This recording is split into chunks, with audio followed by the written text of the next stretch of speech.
Good evening, everybody. And before I begin, I would like to thank Dr. Somshila and EIOS for giving me this wonderful opportunity. Am I audible and my slides are visible? Yes, Yes, yes. you're visible and audible as well. My topic today is to take you from simple to challenging cases. So let's first look at what are the slightly simpler cases to begin with. So Fuchs endothelial dystrophy, where it's relatively easy for us to strip the Descemet's membrane, could be a good case for us to start with. Patients who present to us earlier with pseudophakic bullous keratopathy with a good view and a well-centered IOL. Then we have these kind of visual outcomes that we can achieve in these patients with clear corneas and well-opposed grafts. Then we have the slightly more challenging cases, patient like this who presented a little late after corneal decompensation, and we can see the view is not very good and there is some amount of stromal scarring, and this is where the anterior segment OCT comes in very handy. Here, most of it was just epithelial hypertrophy and very minimal amount of subepithelial scarring. And we can see on the first day post-op itself, the cornea has cleared up significantly. Then we have the more challenging cases, a patient like this. This is a case of mine who was lost to follow-up because of the pandemic post-penetrating keratoplasty. And now he has developed a failed graft with cataract surgery, or patients who have poor views with disorganized anterior chambers or decentered IOLs. Again, post vitrectomy or post glaucoma surgery, these become challenging cases to deal with because it is difficult for us to achieve a complete AFL. So let's go over some of the surgical steps in simpler cases. So here, after removing the epithelium, I'm making a side port incision for my anterior chamber maintenance and another one for me to help me strip the Descemet's membrane. I've already marked the area in which I require the Descemet's to be stripped with the help of a trephine. And then I'm going over with a reverse Sinskey and scoring my Descemet's membrane under the anterior chamber maintenance.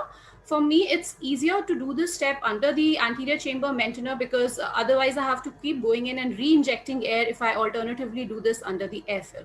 So once we have scored it, we can strip the entire Descemet's membrane and we can either remove it through the side port like in this case. And once we have removed this, it is important for us to examine and see whether we have got the entire Descemet's membrane in toto. It is always a good idea before we go ahead and insert the graft to examine for any tags which might be left behind. And for doing this, we can inject the air which makes these tags more prominent. And then I'm here just using my micro forceps to go ahead and remove these tags. Now, if we decide to make venting incisions, then this is the time I would like to do it. So here, just under the anterior chamber maintenance in the mid periphery between the center of the graft and where the edge of the graft is going to be, I'm using a MVR to make 4 venting incisions. I usually don't do this routinely in all my patients now, only for cases where I expect it's going to be a little hard for the lenticule to be well opposed.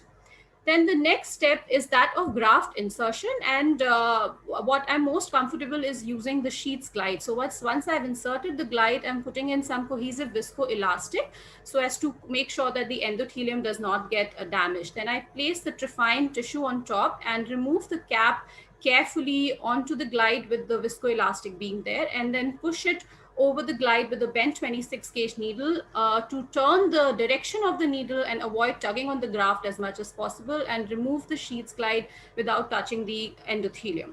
I'm just washing off the cohesive viscoelastic, make sure that the AC is formed, and then quickly placing a suture to avoid the graft from popping out of my incision. And then go ahead and place an air bubble under the lenticule. Then we make sure that the lenticule is well centered. If the air bubble is in place, we can ensure the centration, maintain a complete airfill for about 8 minutes, and then in the end, replace this with a mobile air bubble almost as large as our lenticule. So now let's look at a few challenging cases. This is a patient who has undergone DMEC elsewhere, which has subsequently failed, and we can see there's a significant amount of stromal scarring over here, and the view is not very good. In fact, it was difficult for me to even ascertain the position of the IOL. And we decided to go ahead with the DSEC in this patient. So one of the tips here, the view has improved after removing epithelium. So epithelium removal really helps in these patients.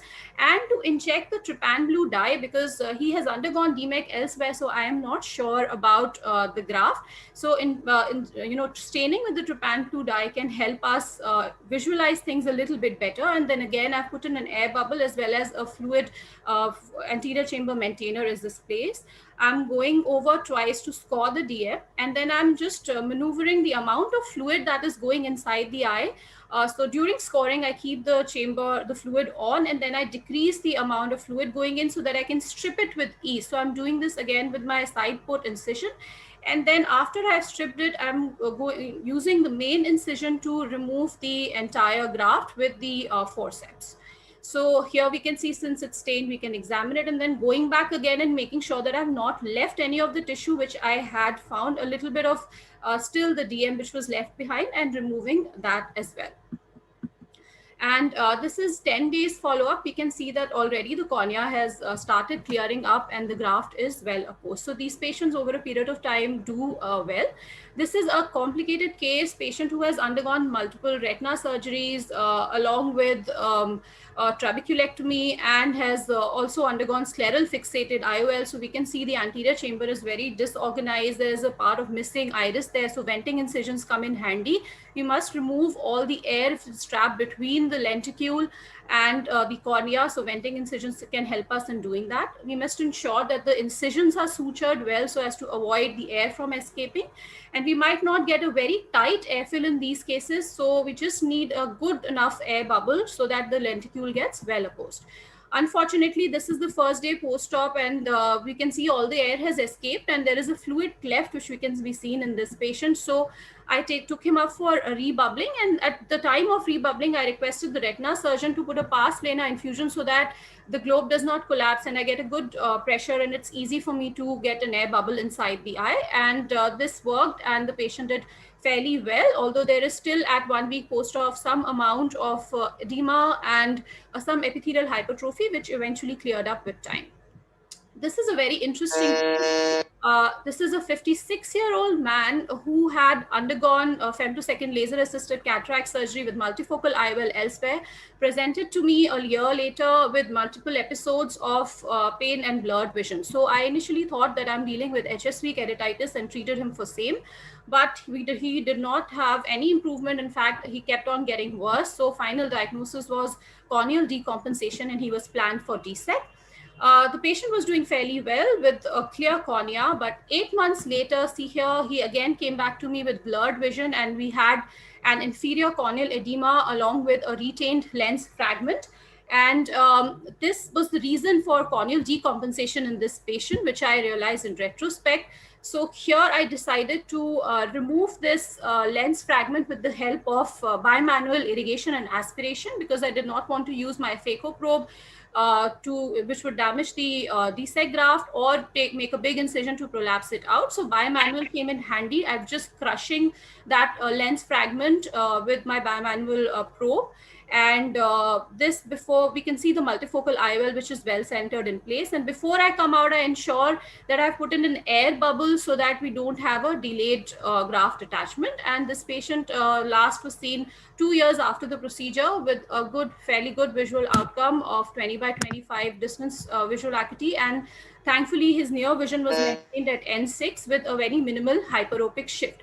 So what I learned was that we must find retained lens fragment. Yeah, this is my last slide. Retained lens fragment can be an important cause of delayed corneal decompensation, which must be looked for. And especially in this case, one of the clues was inferior corneal edema. And we can achieve good outcome even if we have a well-centered multifocal IOL. Thank you for your patience.